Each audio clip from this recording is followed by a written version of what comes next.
Assalamualaikum warahmatullahi wabarakatuh. Semangat pagi adik-adik. Kali ini kita akan belajar tentang anatomi tumbuhan bersama dengan saya, salah satu dosen pengampu di mata kuliah botani. Nama saya Rahmawati. Oke, selanjutnya kita akan belajar tentang anatomi tumbuhan. Juga ada 2 kali pertemuan di akhir, nanti kita belajar tentang morfologi tanaman kopi. Untuk pokok bahasan yang akan kita pelajari selama dengan saya, yang pertama kita akan belajar tentang sel. Ini kita belajar tentang komponen protoplasmik dan komponen non-protoplasmik penyusun sel. Kemudian kita akan belajar jaringan, meliputi jaringan dasar, jaringan penguat, jaringan pengangkut, dan jaringan pelindung. Juga berlanjut ke sistem jaringan. Dari sistem jaringan ini kita akan belajar tentang epidermis, korteks, dan silinder pusat. Selanjutnya, setelah kita belajar tentang sistem jaringan, kita berlanjut belajar tentang struktur anatomi organ vegetatif, meliputi akar, batang, dan daun. Setelah itu, kita juga belajar tentang struktur anatomi organ generatif yang meliputi bunga dan buah. Setelah kita belajar anatomi, nanti kita akan belajar juga tentang morfologi. Spesifikasinya di tanaman kopi, karena adik-adik kan dari prodi pengelolaan perkebunan kopi ya, jadi kita akan lebih belajar secara spesifik morfologi tanaman kopi, baik di organ vegetatif maupun di organ generatif. Nanti untuk selanjutnya juga akan dilanjutkan materi morfologi ini bersama dengan Pak Andi. Untuk referensi tidak banyak yang saya gunakan, hanya beberapa saja. Ada 4 ya, ada 3 yang utama bisa kalian baca. Itu ada Botani Farmasi punyanya Kanisius, dan selanjutnya bisa dibaca sendiri. Nah, yang pertama kita akan belajar tentang anatomi sel tumbuhan. Yang pertama yang jadi poin penting nantinya ketika sudah belajar tentang anatomi sel tumbuhan, kami harapkan mahasiswa mampu memahami dan menjelaskan 3 poin penting. Yang pertama, capaian pembelajarannya itu adalah komponen atau organel penyusun sel tanaman. Jadi mahasiswa harus bisa memahami dan menjelaskan komponen apa saja yang menjadi penyusun sel tanaman. Kemudian poin yang kedua, peran dari masing-masing komponen tersebut. Yang ketiga, perbedaan antara sel tumbuhan dan sel hewan. Jika kita berbicara tentang sel, kita berbicara di unit terkecil dari struktur makhluk hidup. Sebelum kita berbicara tentang sel, kita harus belajar dulu tentang teori-teori sel. Sel sendiri seperti yang sudah kalian tahu, kalian sudah belajar juga di SMA ya, unit terkecil dari makhluk hidup. Sel ini ada uniseluler, ada multiseluler. Kalau uniseluler apa? Itu makhluk hidup yang terdiri dari hanya 1 sel. Kalau multiseluler terdiri dari banyak sel. Nah, itu sekilas tentang definisi sel. Sebelum kita berlanjut mempelajari tentang organel penyusunnya, perlu kita ketahui tentang teori-teori sel, di mana ilmuwan terdahulu, biolog-biolog terdahulu menemukan sel. Sel itu ditemukan pertama kali oleh Robert Hooke. Nah, Robert Hooke ini meneliti sayatan-sayatan gabus. Sayatan-sayatan gabus ini kemudian dilihat di dalam mikroskop sederhana dan Robert Hooke melihat ruang-ruang kecil yang dibatasi oleh dinding. Kenapa dinding? Karena sayatan-sayatan gabus ini adalah potongan kayu yang digunakan sebagai penutup botol di zaman dulu itu. Nah, dari Robert Hooke inilah penelitian-penelitian akhirnya berkembang, dilanjutkan oleh peneliti-peneliti yang lain dari tahun ke tahun. Ada Robert Brown, kemudian juga ada Felix Dujardin, ada Matthias Claydon, ada Johannes Porkinse, kemudian juga ada Theodor Schwann, ada Rudolf Virchow, ada Max Kelsen, dan ada Watson and Crick. Semua saya rangkum di sini, bisa dibaca. Untuk lebih detailnya silahkan kalian baca sendiri tentang teori sel ini. Nah, untuk di ujungnya di Watson and Crick, Watson and Crick inilah yang mendasari adanya penelitian-penelitian biologi molekuler, penelitian mengenai kajian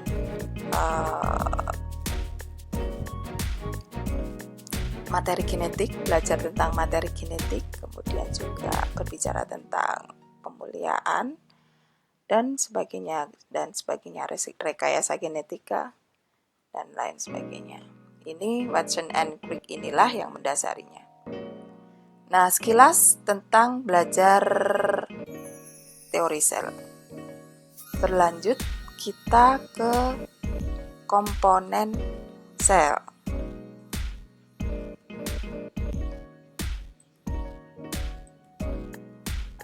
Jika kita akan belajar tentang anatomi di tingkatan yang paling kecil yaitu anatomi sel, maka kita perlu belajar tentang komponen penyusunnya. Komponen penyusun sel itu ada 2. Di situ saya tulis ada komponen protoplasmik dan komponen non-protoplasmik. Komponen protoplasmik sendiri itu adalah komponen di mana bagian hidup yang menyusun sel. Sedangkan non-protoplasmik itu adalah bagian yang tidak hidup. Komponen protoplasmik itu meliputi cairan yang mengisi ruang dalam sel yang disebut sitoplasma. Sedangkan komponen non-protoplasmik itu bersifat padat. Umumnya dia bersifat berbentuk butiran atau kristal. Butiran atau kristal ini kemudian terbentuk sebagai hasil akhir dari proses metabolisme dalam tubuh tumbuhan. Butiran atau kristal kalsium oksalat ini banyak dijumpai dalam sel korteks atau pada parenkim. Komponen non-protoplasmik itu meliputi ada dinding sel, kemudian juga ada benda ergastik. Benda ergastik ini bisa terdapat di dalam vakuola maupun di dalam plastida. Komponen non-protoplasmik ini juga tersusun dari zat-zat organik. Ada asam organik, kemudian juga ada alkaloida, ada enzim, ada karbohidrat, lipid, protein, dan lain sebagainya. Untuk komponen protoplasmik ini terdiri dari membran sel, polioplas, organela, nukleus, plastida, mitokondria, ribosom, RE ini ada 2, ada RE kasar, kemudian juga ada RE halus, aparatus Golgi, peroksisom, aliran plasma, dan vakuola. Yang akan kita pelajari lebih lanjut komponen-komponen ini. Nah, yang pertama yang kita pelajari adalah perbedaan antara sel hewan dan sel tumbuhan. Dari gambar sudah terlihat jelas bahwa bentuk dari sel tumbuhan dan sel hewan itu berbeda. Kalau sel tumbuhan dia bersifat keras, kaku. Karena apa? Karena sel tumbuhan dia mempunyai dinding sel, sedangkan sel hewan tidak mempunyai dinding sel. Dia hanya mempunyai membran sel. Kalau sel tumbuhan punya dua-duanya, dinding sel dan membran sel. Selain itu, yang membedakan lagi adalah adanya kloroplas pada sel tumbuhan, sedangkan sel hewan tidak ada. Selain itu juga ada lisosom pada sel hewan, tapi di dalam sel tumbuhan tidak terdapat lisosom. Selain itu juga yang paling terlihat jelas itu adalah adanya vakuola yang berukuran sangat besar di dalam sel tumbuhan. Kalau di sel hewan itu, adapun vakuola itu biasanya dalam ukuran yang sangat kecil. Itu sekilas yang membedakan antara sel hewan dan sel tumbuhan. Nah, dari adanya vakuola yang berukuran besar di dalam sel tumbuhan, hal inilah yang membuat ukuran sel hewan itu lebih kecil, sel tumbuhan lebih besar karena adanya vakuola yang berukuran besar. Itu sekilas. Nanti kita berlanjut tentang fungsi dan peran dari organel penyusun sel. Nah, yang pertama kita belajar fungsi dari membran sel. Kalau bisa saya ringkas itu ada 3 fungsi besar sel. Yang pertama, dia sebagai proteksi atau melindungi bagian dalam sel dari lingkungan luar. Kemudian dia juga sebagai transportasi atau pertukaran zat keluar masuknya sel. Karena dia bersifat semi permeable, selektif permeable. Jadi hanya zat-zat tertentu yang bisa masuk dan bisa keluar dari dalam maupun dari luar sel. Kemudian dia juga sebagai reseptor atau penerima rangsang. Nah, untuk membran sel sendiri, lapisan terluar yang menyelubungi seluruh badan sel membran itu terdiri dari 2, ada fosfolipid dan protein. Nah, protein inilah juga yang membantu proses pertukaran zat-zat yang mempunyai ukuran relatif besar. Protein ini ada protein integral, ada protein periferal. Protein integral ini protein yang tertanam seluruhnya di dalam membran sel. Nah, jika tidak tertanam atau tertanam sebagian, itu disebut protein periferal.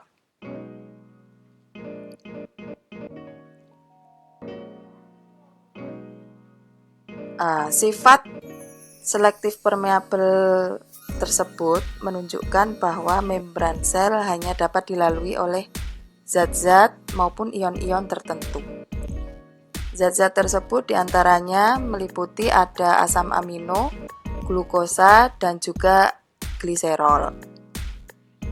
Fungsi dari membran sel tadi ada 3 yang harus diketahui oleh adik-adik. Nah, itu sekilas tentang fungsi membran sel.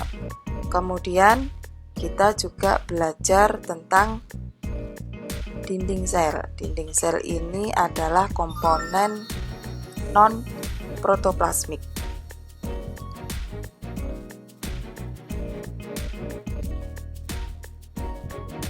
Dinding sel itu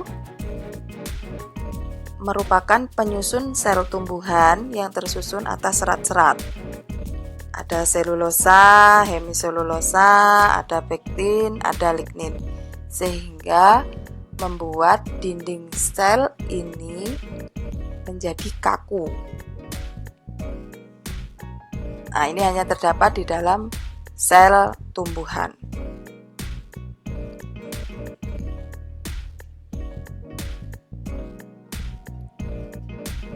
Pada dinding sel ini juga, kalau kita tadi melihat sebelumnya, dinding sel itu juga terdapat plasmodesmata yang berfungsi menghubungkan sel dengan sel di sebelahnya, juga untuk pertukaran zat di situ.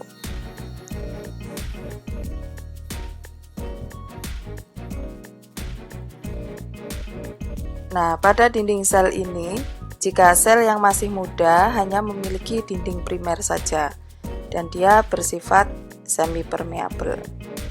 Dalam pertumbuhan dan perkembangannya seiring dengan waktu, dinding sel itu akan memiliki beberapa lapis, berupa dinding sel primer, sekunder, dan tersier tersusun berurutan.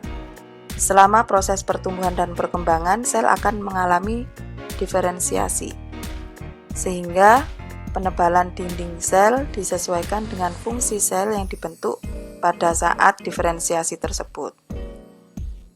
Pada dinding primer merupakan dinding yang pertama kali dibentuk pada saat sel itu membelah, sehingga menjadi dinding pemisah antara dua sel anakan nantinya. Kemudian yang dinding sekunder, tersier, dan seterusnya itu merupakan hasil metabolisme dari sitoplasma, sehingga dinding sekunder terletak di sebelah dalam dari dinding primer, dan seterusnya dilanjutkan kemudian di dinding tersier. Penebalan yang terjadi pada dinding primer dan sekunder itu tidak hanya oleh selulosa, tetapi juga dapat berupa kutin, lignin, dan suberin. Zat-zat tersebut bersifat impermeabel. Nah, pembentukan dinding sel primer itu dapat dilakukan dengan dua cara, yaitu suksedan dan simultan. Suksedan itu berarti dia terbentuknya sedikit demi sedikit. Pada proses pembentukan tersebut, benang-benang spindle akan mengalami penebalan-penebalan yang kemudian akan menyatu. Di sisi lain, dinding sel juga dapat dibentuk secara bersamaan atau simultan. Untuk reagennya, reagen yang bisa kita gunakan untuk mendeteksi komponen dinding sel itu kita bisa memakai iod zinc klor atau ZnCl2 yang fungsinya menghidrolisis selulosa menjadi amilum. Kemudian amilum akan bersenyawa dengan iod menjadi iod amilum yang berwarna biru nantinya. Kemudian lignin dapat dideteksi menggunakan reagen fluorogusin atau HCl juga bisa dengan konsentrasi 25% dalam jumlah yang sama dan akan menimbulkan warna merah.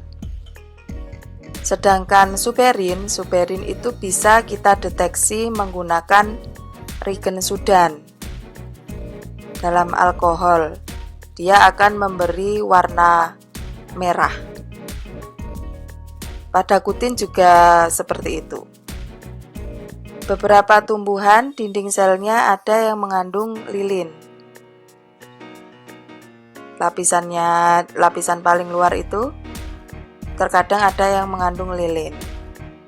Seperti pada pisang, pada kubis. Lilin ini juga memberikan reaksi yang sama dengan sudan.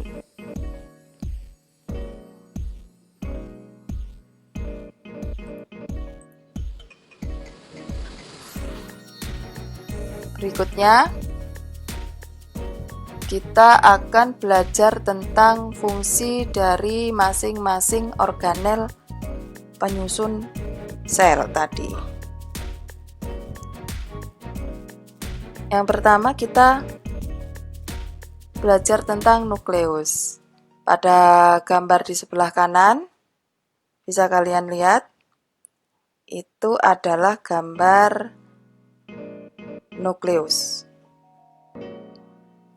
Nukleus secara garis besar dia fungsinya sebagai mengatur seluruh aktivitas sel. Organel ini berbentuk bulat ya, bisa juga sedikit oval. Dia berfungsi untuk mengendalikan seluruh kegiatan sel. Pada sel eukariotik memiliki membran inti atau karioteka, sementara sel prokariotik dia tidak memiliki membran inti. Nah, itu yang membedakan antara sel prokariotik dan sel eukariotik. Inti selnya atau nukleus. Nukleus ini terletak di dalam sel dan juga merupakan organel sel yang sangat unik dan penting serta mengandung materi genetik yang berbentuk DNA. DNA di dalam terdapat informasi genetik yang terbentuk polinukleotida. Nah, nukleus berfungsi untuk mengkoordinasi proses metabolisme, misalkan untuk pertumbuhan sel, pembelahan sel, dan juga sintesis protein. Sintesis protein ini dilakukan di dalam sel inti.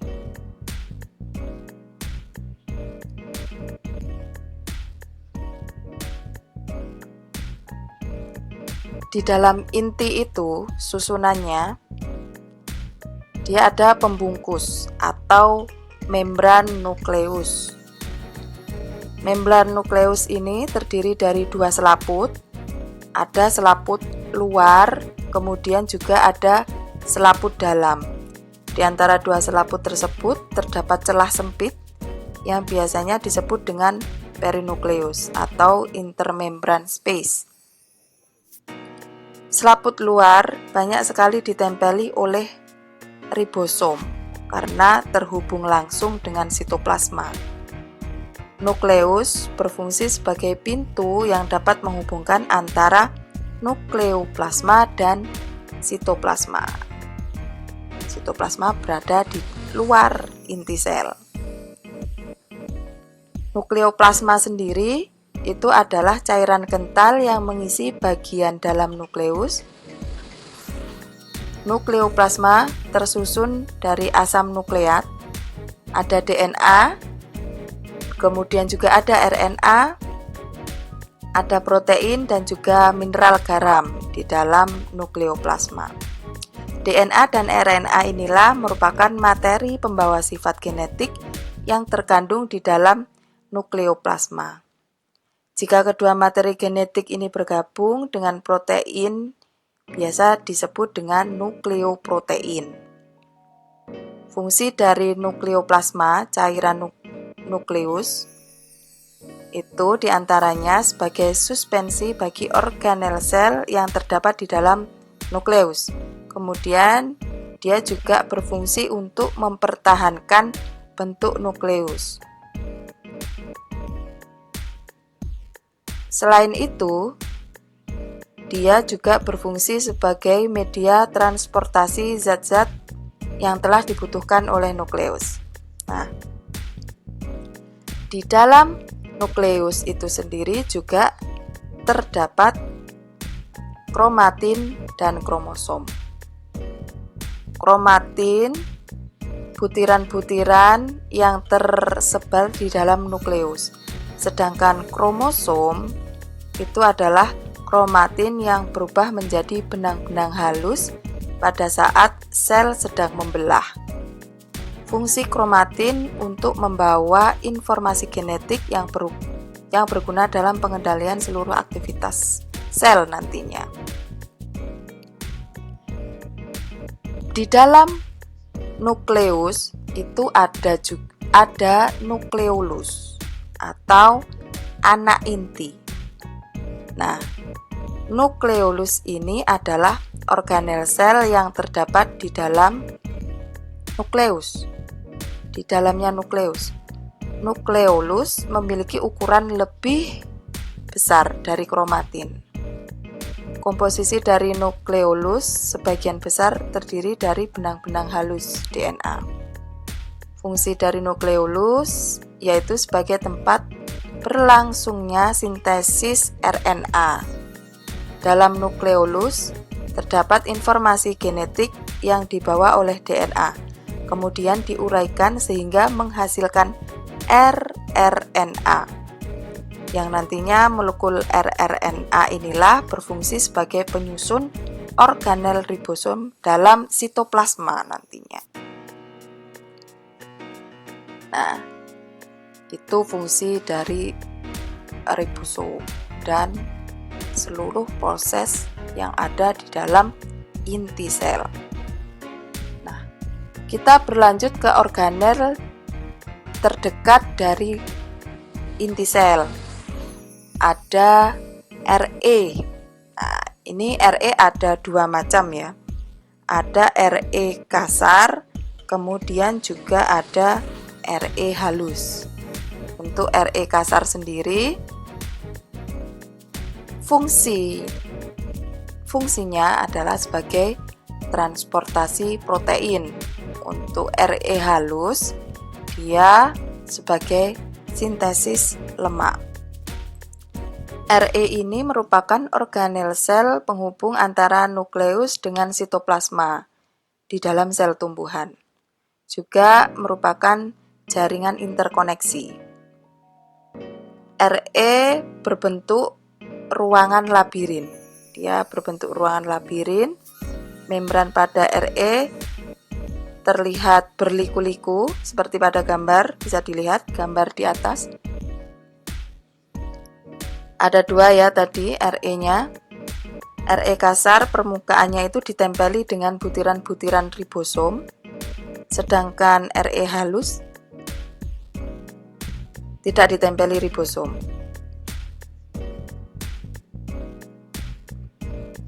Selanjutnya ada badan Golgi.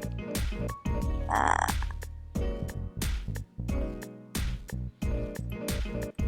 badan Golgi ini dia berfungsi untuk mengemas protein dan sekresi sel.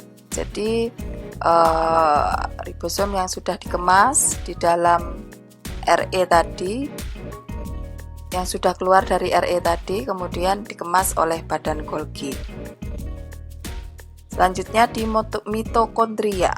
Mitokondria ini berfungsi sebagai oksidasi atau respirasi sel. Biasa disebut the powerhouse.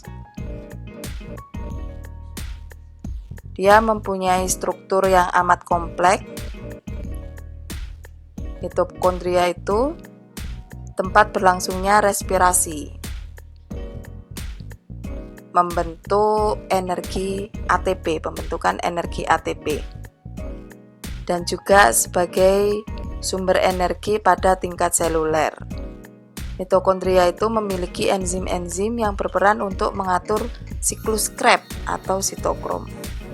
Mitokondria memiliki bentuk bulat lonjong yang ada di dalam sitoplasma sel. Ada dua bagian, yakni membran dalam dan membran luar. Membran dalam yang bentuknya seperti labirin, mirip dengan RE tadi, disebut dengan krista yang berbentuk labirin. Dan di antara membran dalam ada juga membran luar. Ada sebuah celah sempit yang disebut dengan membran intermembran space. Kalau dari slide itu gambarnya mungkin sedikit kurang jelas, kalian bisa lihat sendiri, browsing dari gambar mitokondria jika masih penasaran. Jadi intinya mitokondria ini adalah penghasil energi, menghasilkan energi ATP untuk menyediakan energi di tingkat seluler. Kalau sel tumbuhan yang membutuhkan banyak energi, biasanya semakin banyak jumlah mitokondria di dalam sel tersebut. Selanjutnya lisosom. Lisosom ini pencerna intrasel. Nah, dia hanya terdapat di dalam sel hewan saja. Jadi tidak kita bahas secara detail ya. Untuk sentriol. Sentriol ini juga berperan dalam proses pembelahan sel. Nah, lisosom dan sentriol ini ada pada sel hewan. Untuk mikrotubulus, dia mengatur pergerakan sel. Vakuola. Nah, vakuola ini dia ukurannya sangat besar dan hanya terdapat pada sel tumbuhan. Jika terdapat pada sel hewan, ukurannya pun relatif sangat kecil. Vakuola dia mengatur stabilitas tekanan turgor di dalam sel tumbuhan.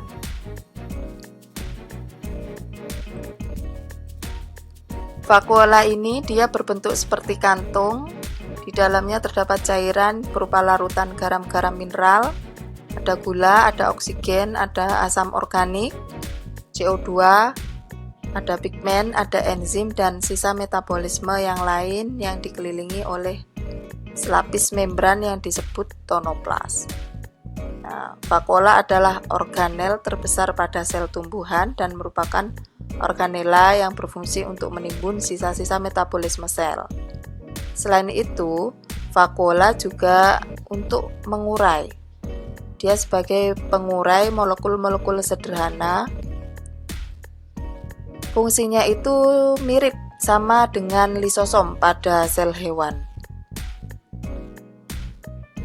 Nah, fungsinya selain sebagai stabilitas tekanan turgor, vakuola dia juga sebagai tempat penyimpan zat-zat makanan.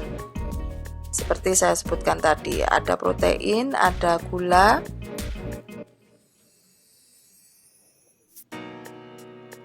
kemudian dia juga sebagai penstabil pH di dalam sel. Kemudian dia juga mengisolasi zat sisa-sisa metabolisme di dalam sel. Itu fungsi dari vakuola. Selanjutnya, organel yang unik, yang khas di dalam sel tumbuhan itu ada plastida.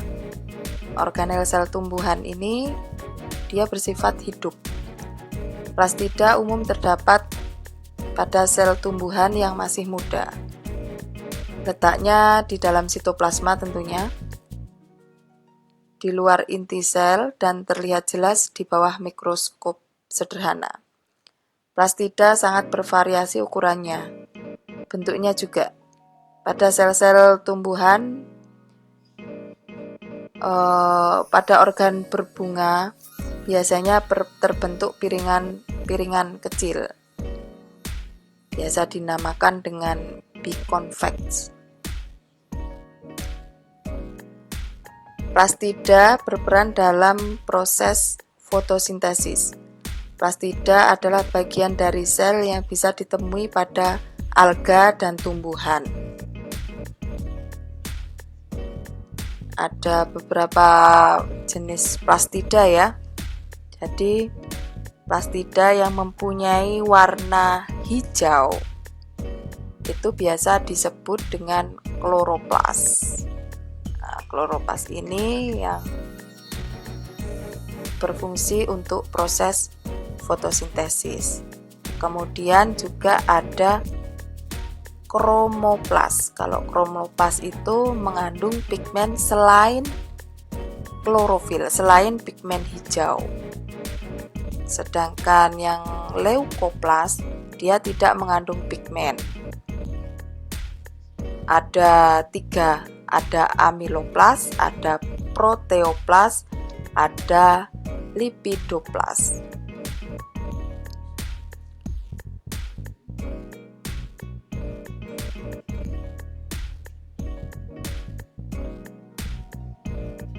Kalau amiloplas tadi dia menyimpan amiloplas, jadi dia menyimpan amilum. Kalau proteoplas dia menyimpan protein. Lipidoplas atau elioplas dia menyimpan lipid atau lemak. Kloroplas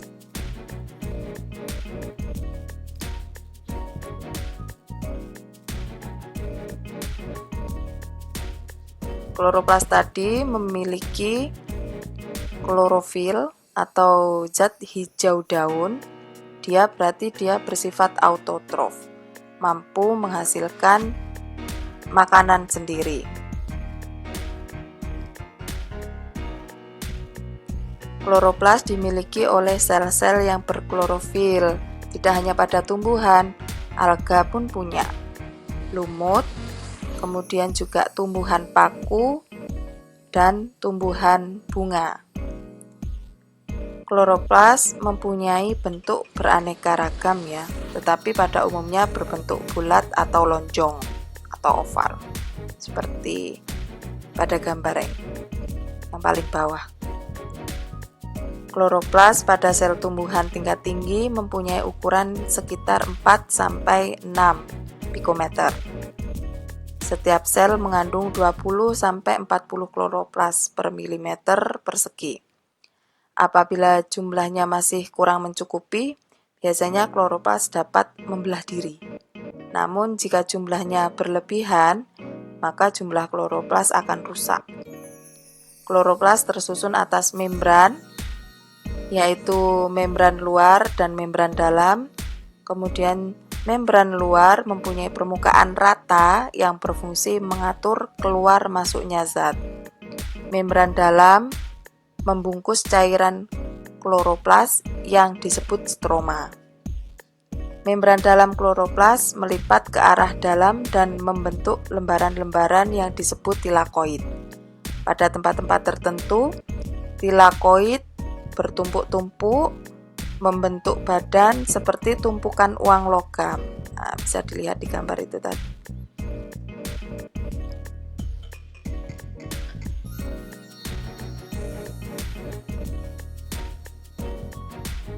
Tumpukan-tumpukan tersebut disebut grana. Pada umumnya sebuah kloroplas itu mengandung 40-60 grana. Di dalam tilakoid terdapat kumpulan partikel yang disebut kuantosom. Di kuantosom inilah terdapat klorofil yang berfungsi dalam proses fotosintesis. Kromoplas mengandung pigmen non-fotosintetik atau pigmennya itu bukan pigmen berwarna hijau. Biasanya dia berwarna merah, orange, atau kuning. Kromoplas banyak terdapat pada mahkota bunga. Pigmen yang terkandung dalam kloroplas itu diantaranya ada karotin. Nah, karotin itu dia pembentuk pigmen warna kuning. Misalnya pada wortel, kuning atau keorenan. Kemudian juga ada xanthofil. Kalau xanthofil ini dia pigmen berwarna kuning kecoklatan. Misalkan pada daun yang mulai menua. Ada vicocyanin. Kalau vicocyanin ini adalah pigmen warna biru. Biasanya terdapat pada ganggang biru. Nah, itu sekilas fungsi dari organel-organel penyusun sel. Berikutnya kita belajar selain organ penyusun yang bersifat protoplasmik, kita akan belajar organ penyusun sel yang bersifat non-protoplasmik.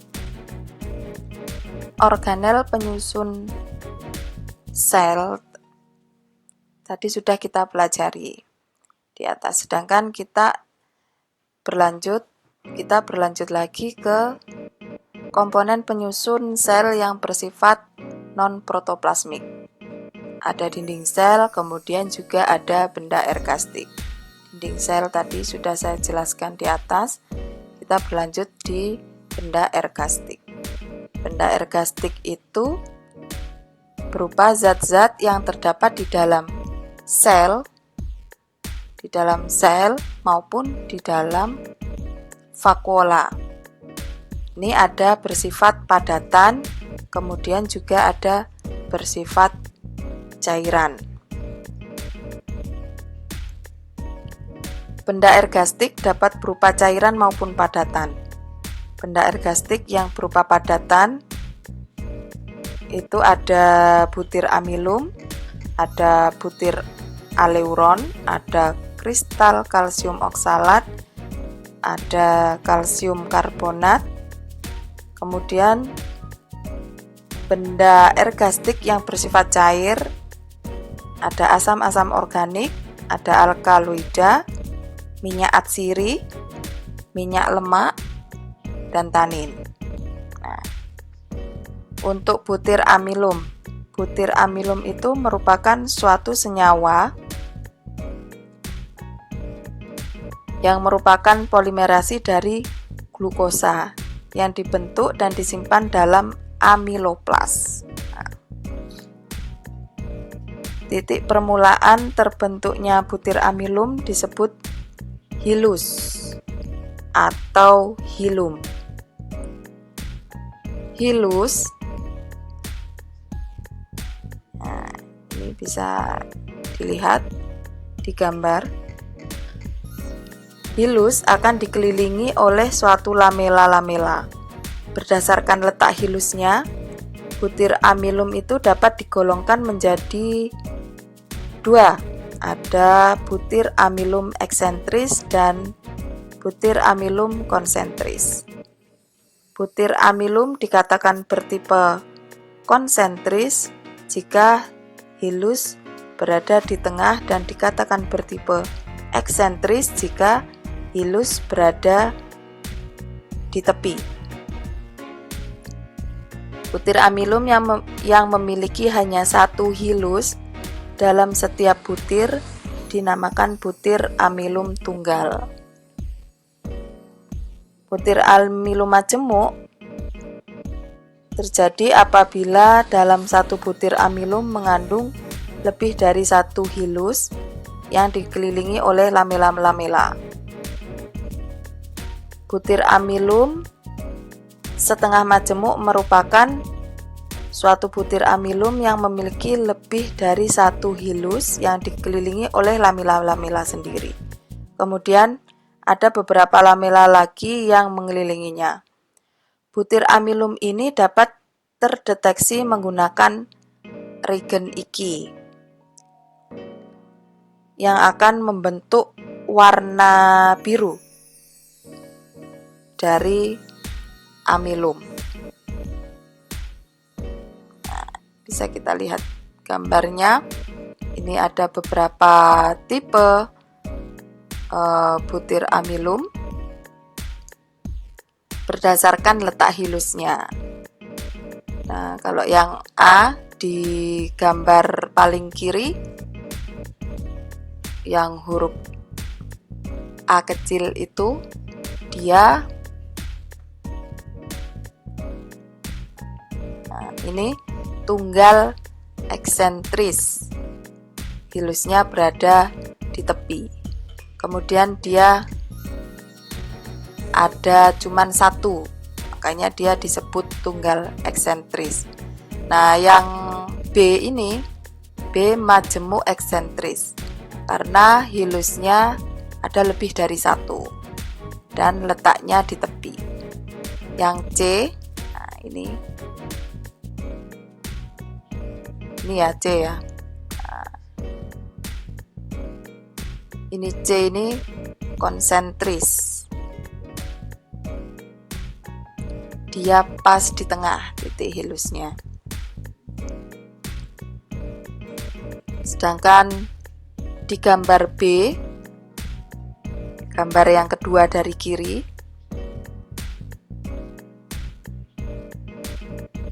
Gambar kedua dari kiri itu butir amilum yang berbentuk tunggal eksentris, dia di tepi. Gambar C,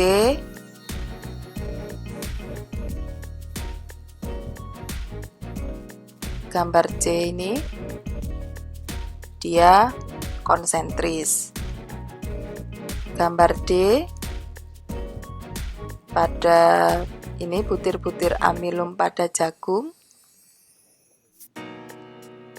Yang A itu dia tunggal konsentris. Yang B, nah ini ada dua ya, ada lebih dari satu nempel gitu.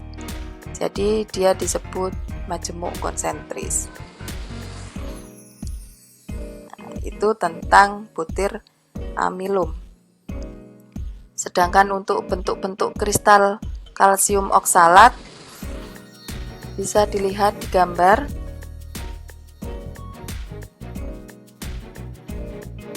Asam oksalat dalam keadaan bebas merupakan racun. Dia bersifat racun bagi plasma karena derajat keasamannya itu sangat tinggi, sehingga mengganggu proses sintesis protein yang ada di dalam sel. Asam oksalat dinetralkan oleh ion kalsium, natrium, dan kalsium yang berada di dalam sitoplasma. Kalium dan natrium oksalat merupakan suatu larutan yang terdapat di dalam cairan sel yang mengisi vakuola. Sedangkan kalsium oksalat itu berupa kristal yang memiliki bentuk-bentuk khas dan bermacam-macam pada sel tumbuhan. Bentuk kristal kalsium oksalat ada yang terdiri dari satu kristal yang dinamakan dengan kristal tunggal dengan bentuk mirip jarum. Bisa dilihat pada gambar A1.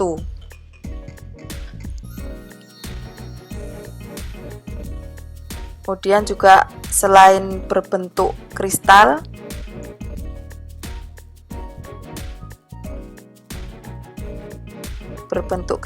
jarum, dia juga berbentuk prisma, juga ada yang berbentuk tetahedral, oktahedral, kuboid, dan lain-lain. Kristal kalsium oksalat berbentuk piramida dengan ukuran kecil dinamakan dengan kristal pasir. Bentuk pasir terdapat di dalam batang bayam biasanya. Kemudian bentuk kalsium oksalat yang berupa prisma besar dan isodiametris itu biasanya terdapat di dalam daun jeruk. Kristal kalsium oksalat yang berbentuk prisma tersusun dalam roset, misalnya pada batang begonia. Beberapa begonia itu mengandung kristal oksalat yang berbentuk tetahedral atau bahkan seperti diamond. Kristal kalsium oksalat ada juga yang berukuran panjang dan tidak runcing seperti stiloid. Itu pada porang biasanya terdapat bentuk kristal oksalatnya. Bentuk kristal kalsium oksalat yang terdiri lebih dari satu kristal yang bergabung menjadi satu disebut dengan kristal majemuk. Nah, ini pada gambar A2, bisa dilihat gambar A2. Kristal kalsium oksalat berbentuk jarum majemuk. Gambarnya memang kurang begitu jelas ya, tapi di situ bisa terlihat ada beberapa tumpukan.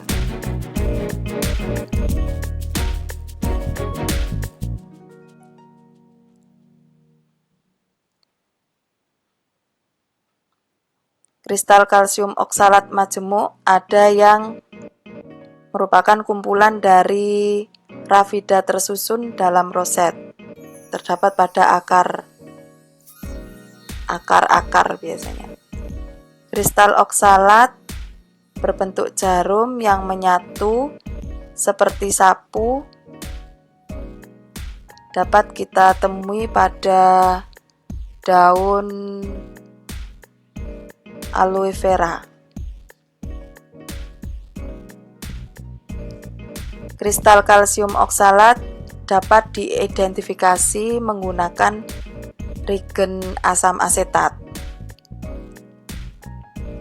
Kristal kalsium oksalat tidak larut dalam asam asetat, tetapi akan larut jika ditambahkan asam klorida pekat, karena membentuk kalsium klorida yang larut dalam air. Di sisi lain, kristal kalsium karbonat biasanya terdapat di dalam sistolit. Benda ergastik ini dapat dideteksi menggunakan asam klorida atau asam asetat, karena akan membentuk gelembung-gelembung karbon dioksida. Tentunya pengamatan ini dilakukan di bawah mikroskop.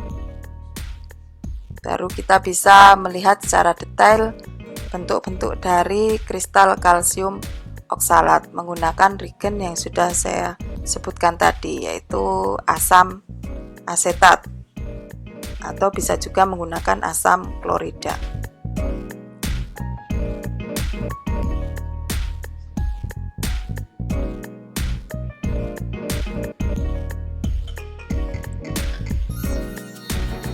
Itu sekilas anatomi di dalam sel, spesifik di dalam sel tumbuhan ya, karena kita concern di sini belajar mengenai tumbuhan.